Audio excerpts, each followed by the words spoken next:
Hello කොහොමද ඉතින් ඔයාට අද රීඩින් එක නම් සිංගල් අයට. ඉතින් සිංගල් අයාගේ නෙක්ස්ට් පාර්ට්නර්ගේ පෙනුම, ගතිගුණ, ඒ වගේම එයා හම්බෙන්නේ කොහෙදද? ඊට පස්සේ ඔයාලගේ සම්බන්ධය මොන වගේ එකක්? මෙන්න මේ කාරණා තමයි අද අපි රීඩින් එකෙන් බලන්නේ. අද ගෙනාවේ පික් a card රීඩින් එකක්. ෆයිල්ස් දෙකක් තියෙනවා.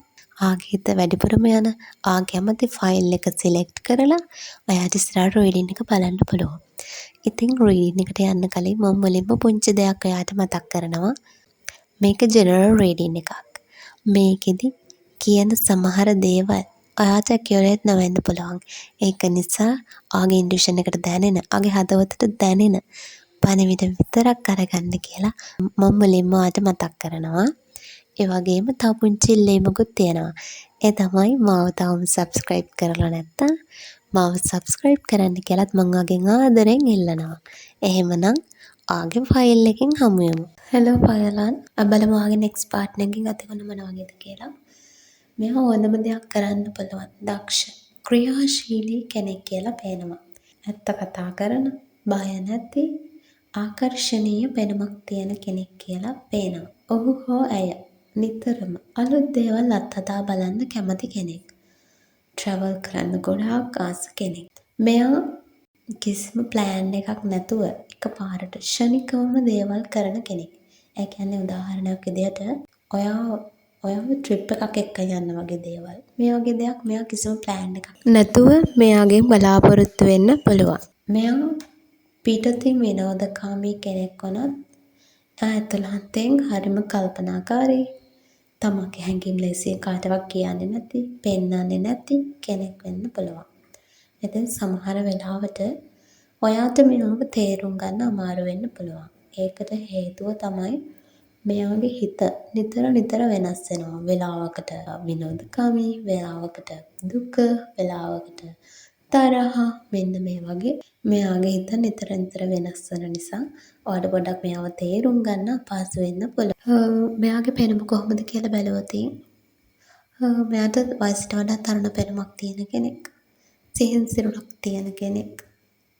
ඒ වගේම ඇස් ඊටම තියුණුයි. නිතරම අවධානයෙන් ඉන්න කෙනෙක්. නිතරම hina මුසුමුහුණකින් ඉන්න කෙනෙක් වෙන්න පුළුවන්. ඒ වගේම මෙයාගේ ඇඳුම් ඉතා පිළිවෙලකට පිරිසිදුව විලාසිතා කරන කෙනෙක් වෙන්න පුළුවන්. ඒ වගේම මෙයාගේ මුහුණේ කරුණාවන්ත පාටක් පේන්න තියෙනවා. මෙයාගේ හමේ පැහැය ප්‍රසන්න පැහැයක්. ඉතින් මේ පුද්ගලයාගේ කටහඬ ඉතා මෘදු සංසුන් එකක් වෙන්න ඉඩ තියෙනවා. එයා ගොඩක් පිරිසක් අතර හිටියත් එයාගේ තියෙන අහිංසකකම ආකර්ෂණය නිසා කැපී පේනවා කියලාත් පේනවා. කෙටියෙන් කිව්වොත් මෙයා පෙනුමෙන් තියුණු බුද්ධියක් තියෙන නමුත් ඉතාමත් ආදරණීය කරුණාවන්ත පෙනුමක් තියෙන කෙනෙක්. මෙයා ඔයාට හමු වෙන ස්ථානය බැලුවොත් ඔයා කලින් ගියපු නැත්නම් සම්බන්ධ වෙලා ඉඳපු ඒත් යම්කිසි හේතුවක් නිසා මගහැරිච්ච ස්ථානයක් වෙන්න පුළුවන්. උදාහරණයක් විදිහට ඔයා මීට කලින් රැකියාව කරපු ස්ථානයේදී මෙයා හමු වෙන්න පුළුවන්. එහෙම නැත්නම් පරණ පාසල් මිතුරෙක් හමු වෙන ස්ථානයකදී මෙයා ඔයාට හමු වෙන්න පුළුවන්. ඔයා කලින් කරපු පාඨමාලාවක් ආයෙමත් කරන්න යන ස්ථානයේදී මෙයා මුණ ගැහෙන්න පුළුවන්. ඒ ස්ථානය නිර්මාණශීලී දෙයක් අලුතින් බිහි කරන ස්ථානයක් වෙන්න පුළුවන්. උදාහරණයක් විදිහට කලාගාරයක්, තාක්ෂණික වැඩමුළුවක්, එහෙම නැත්නම් අලුත් ව්‍යාපාරික ස්ථානයක්, පරිගණක වැඩ කටයුතු සිදුවන ස්ථානයක් වෙන්නත් පුළුවන්. මෙයා එයාගේ දක්ෂතාවය ප්‍රදර්ශනය කරන මොහොතක. එම් වේදිකාවක වෙන්න පුළුවන්. මොකක් හරි ඉදිරිපත් කරන අවස්ථාවකදී මෙයා ඔයාට හඳුනගන්න ලැබෙන්න පුළුවන්.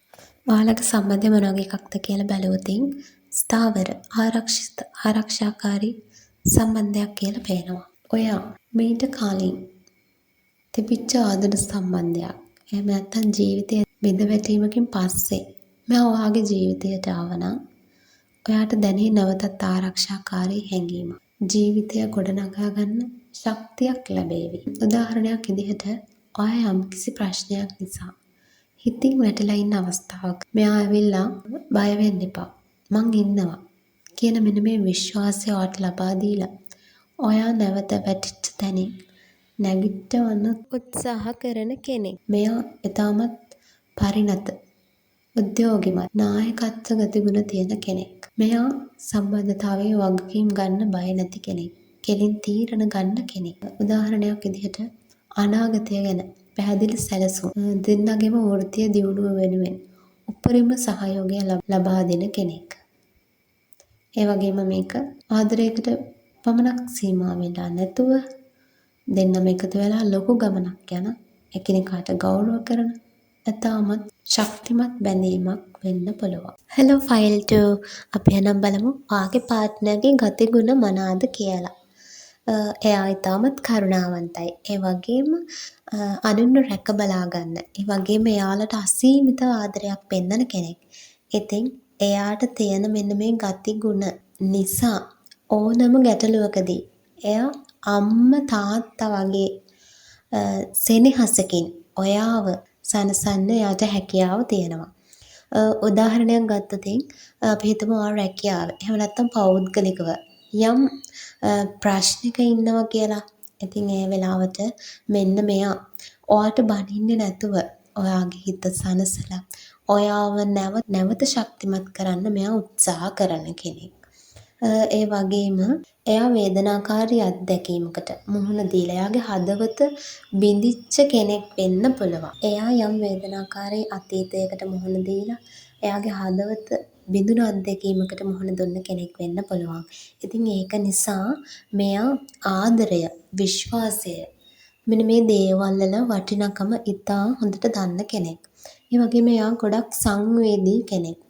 තවත් කෙනෙක්ගේ හිත රිද්දන්න එයාට කොහොමදවත්ම වමනාවක් නැහැ කියලා පේනවා.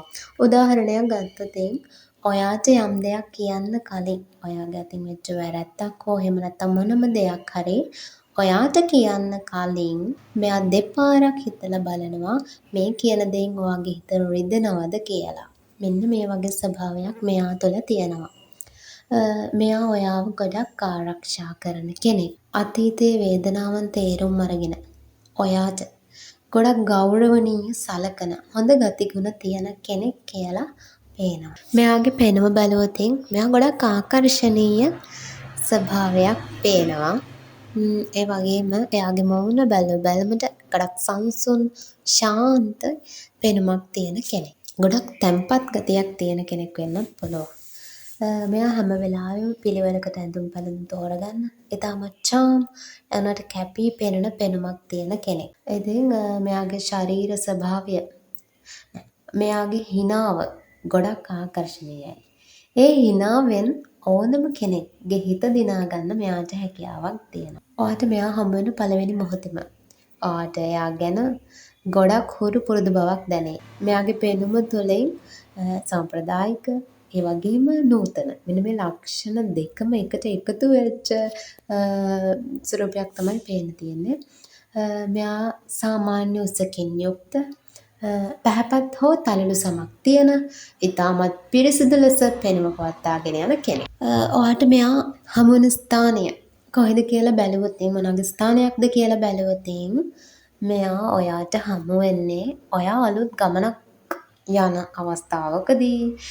හැබැයි ඔයා මීට කලින් ගියපු නැති සම්පූර්ණයෙන්ම අලුත් නගරයක් අලුත් පරිසරයක්කදී මෙයාව ඔයාට හමු වෙන්න පුළුවන්. ඒ වගේම උදාහරණයක් ගත්තොත් ඔයා අලුතෙන් පදිංචියට ගිය ප්‍රදේශයකදී අලුත් රැකියා ස්ථානයකදී එහෙම නැත්නම් මීට කලින් අත් නොවිඳි ආකාරයේ උත්සවයකදී මෙයා ඔයාට හමු වෙන්න පුළුවන්. කොහොමද මෙයා හමු වෙන්නේ අතීතයත් එක්ක කිසිසේත්ම සම්බන්ධ නැති ස්ථානයකදී තමයි මෙන්න මෙයා ඔයාට හමු වෙන්නේ. ඔයා දුර ගමනක් යන අතරතුර ඔයා ඉන්න හොටල් එකකදී මෙයා හමු වෙන්න පුළුවන්. එහෙම නැත්නම් එයාපෝට් එකකදී, මියුසිකල් එකකදී, පාටි එකකදී මෙන්න මෙයාව හමු වෙන්න ගොඩක් දුරට ඉඩ තියෙනවා. ඉතින් මේ හමු වෙන ස්ථානය ඔයාගේ කාර්යබහුල ජීවිතයට ලොකු වෙනසක්. ඒ වගේම ප්‍රබෝධයක් ගෙනෙන ස්ථානයකදී තමයි මෙයා ඔයාට හමු වෙන්නේ. ඔයාලගේ බැඳීම ඉතාමත් ආකර්ශනීයයි. නමුත් හැඟීම් අතින් යම් අස්ථාවර ස්වභාවයක් තියෙනවා කියලා පේනවා. මේ සම්බන්ධතාවය ආරම්භයේදී ගොඩක් ප්‍රබල ආකර්ෂණයක් මැජික් එකක් වගේ අමුතුම බැඳීමක්. ඒ වුණාට ඔයාගේ පාර්ට්නර් ඕනම දෙයක් ඉටු කරගන්න පුළුවන් හැකියාවක් තියෙන ප්‍රබල පෞරුෂයක් තියෙන පාර්ට්නර් කෙනෙක්. ඉතින් උදාහරණයක් ගත්තොත් ඔයාලා දෙන්න අතර කතා බහ ඉතාමත් රසවත්. ඒ වගේම ඕනම ගැටලුවකට විසඳුම් හොයන්න අලුත් දේවල් නිර්මාණය කරන්න ඔයාලා දෙන්නටම හැකියාව තියෙනවා. ඉතින් මේකෙදි ඔයාගේ පාර්ට්නර් ගොඩක් දක්ෂයි.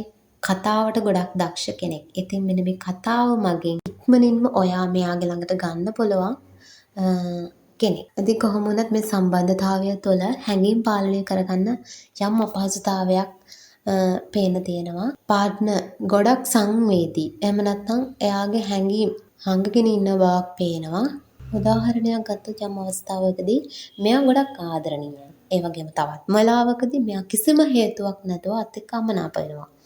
ඒ හැඟීම් ස්ථාවර නොවීම නිසා ඇතිවන සිත් රිදවීම, අනවශ්‍ය සැක කිරීම ඇතිවීමේ අවධානයක් තියෙනවා. කෙටියෙන් කිව්වොත් මෙයා ඉතාමත් නිර්මාණශීලී ශක්තිමත් ආරම්භයක් සහිත බැඳීමක් වුණත් ඔයාලා දෙන්න අතර අවබෝධය හැඟීම් වල සමබරතාවය පවත්වාගෙන යන්න විශාල උත්සාහයක් දැරීමට සිදුවන සම්බන්ධතාවයක් කියලා පේනවා.